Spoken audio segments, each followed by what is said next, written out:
जी, आगे आ जाता है प्लेन्स के बारे में।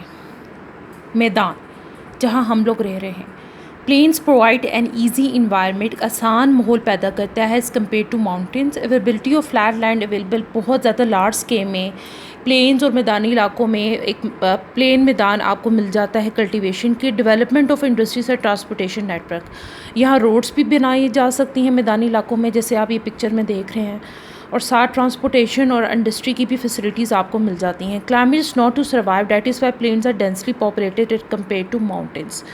क्लाइमेट यहाँ इतना ज़्यादा स्वे नहीं होता, नॉर्मल वेदर होता है कि ना ज़्यादा ठंड होती है और ना ज़्यादा गर्मी, और पॉपुलेशन जो होती है वो बहुत ज़्यादा डेंस्ड होती है एज़ कम्पेयर टू माउंटेन। ज़्यादा की तादाद में लोग यहाँ रह रहे होते हैं as compare to mountains. Mountains का तो ये था कि मैंने आप लोगों को ये बताया था कि माउंटेन्स में जो लोग रहते हैं वो बहुत ज़्यादा मतलब स्ट्रॉन्ग होते हैं because of the height of the level.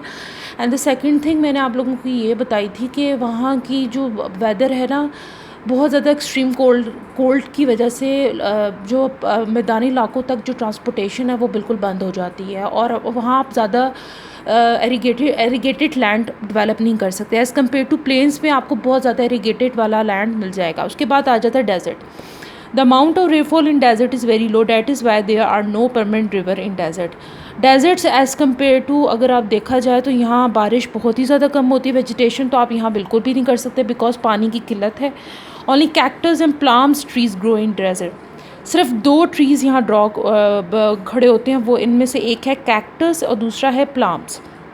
People spend a very nomadic way of life. Nomadic means यानी बहुत ही कबायली तौर की तर्ज की ज़िंदगी यहाँ गुजारते हैं in search of water and food. Thirsty होते हैं क्योंकि पानी की किल्लत यहाँ बहुत ज़्यादा कम होती है।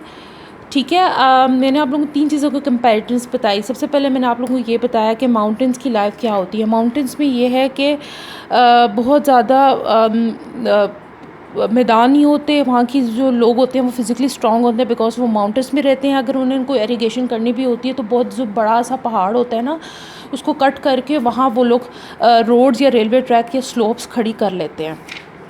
उसके बाद सेकंड चीज़ मैंने बताया था कि विंटर्स जो हैं यहाँ बहुत ज़्यादा सर्वाइव होते हैं, और जब बर्फ़बारी और स्नोफॉल जब बहुत ज़्यादा पड़ती है ना, तो उसकी वजह से ये है कि मैदानी इलाकों में जो उनकी ट्रांसपोर्टेशन है ना, वो बिल्कुल लोगों की जो मतलब कॉन्टैक्ट है वो बिल्कुल बंद हो जाता है। ठीक है, लेकिन ये है कि सबसे इम्पॉर्टेंट या पॉजिटिव पॉइंट ये है कि टूरिस्ट यहाँ दुनिया जहाँ से अट्रैक्ट करते हैं और विज़िट करने आते हैं। उसके बाद मैंने प्लेन्स का बताया कि प्लेन्स में मैदानी इलाके बहुत ज़्यादा अवेलेबल हैं। उसके बाद मैंने डेजर्ट के बताया कि यहाँ पानी की किल्लत बहुत ज़्यादा कम होती है, इसलिए यहाँ इरिगेशन पॉसिबल नहीं है। सिर्फ 2 तरह के फ्रूट्स जिनका नाम है कैक्टस एंड प्लाम्स यहाँ ग्रो करते हैं। पीपल जो है वो बहुत ज़्यादा कबायली टाइप की ज़िंदगी गुजारते हैं in search of water and food. ठीक है, ये आज का हमारा टॉपिक था। उम्मीद है कि आपको थोड़ा बहुत मैंने कोशिश तो की है कि आप लोगों को समझाने की कोशिश की जाए। इससे पहले मैंने आपको लेयर्स ऑफ एटमॉस्फेयर पढ़ाया और ये पढ़ाया। कोशिश ये है कि ज्योग्राफी एक ऐसा सब्जेक्ट है जिस पे अगर आप सर्च या इंटरनेट पे नहीं जाएंगे, ठीक है, आप सर्चिंग नहीं करेंगे तो उस वक्त तक आपको कोई चीज़ समझ नहीं आएगी। बीइंग एज अ टीचर मैं इस चीज़ पे बहुत ज़्यादा बिलीव करती हूँ कि लोग कहते हैं कि geography is a very dry subject, but not at all. Because अगर आप जब तक किसी भी सब्जेक्ट में एक इंटरेस्ट पैदा नहीं करेंगे तो कोई भी चीज़ आपके लिए मुश्किल ही बनेगी।